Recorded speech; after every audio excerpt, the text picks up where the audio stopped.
Hermès. We will go with Hermès. Hermès didn't scale by selling to everyone.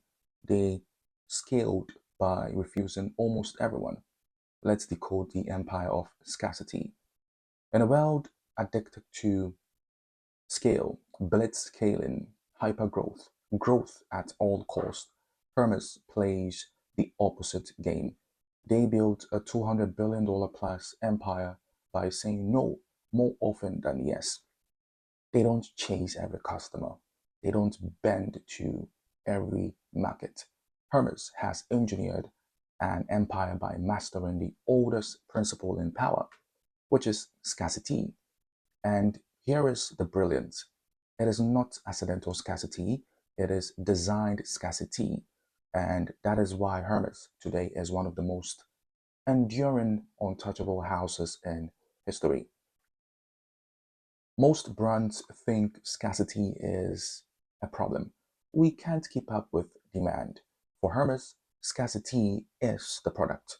I mean, the Birkin bag has waiting lists that run into years, not because they cannot produce more, but because they refuse to. Each piece is handcrafted, each release measured, each gatekeeping moment deliberate. This isn't inefficiency, this is empire design. By manufacturing scarcity, Hermes turned its product into cultural currency. To own a Birkin isn't just to own leather, it is to own a slice of status that money alone cannot buy. Unlike luxury peers that splash their logos on sneakers, tech collabs, and streetwear drops, Hermes has resisted dilution. They don't want ubiquity, they want elevation. That restraint is power. In a hyper noisy market, Hermes built silence into a fortress. They chose legacy over trend. And that is why, while other luxury houses wax and wane, Hermes continues compounding quietly.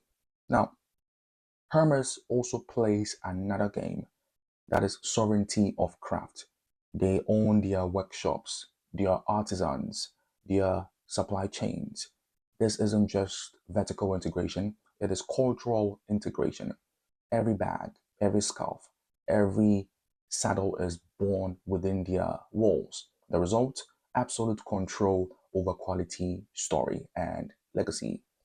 Empire building should Empire builders should note sovereignty at the source gives you leverage at the surface.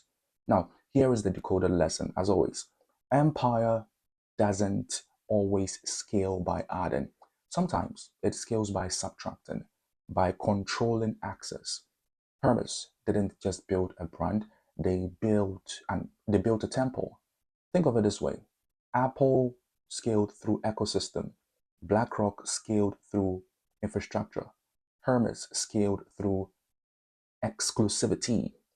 Three different empires, three different mechanics, all commanding gravitational pull. For modern empire builders, the question isn't how do I sell more? It is how do I make my presence so scarce, so undeniable that people chase me instead. Hermes is proof that in an era obsessed with infinite growth, sometimes the highest form of power is finite. Scarcity isn't a weakness. When designed with precision, it becomes empire. And that is why Hermes today doesn't just sell product. It sells a form of power that even capital bows to access.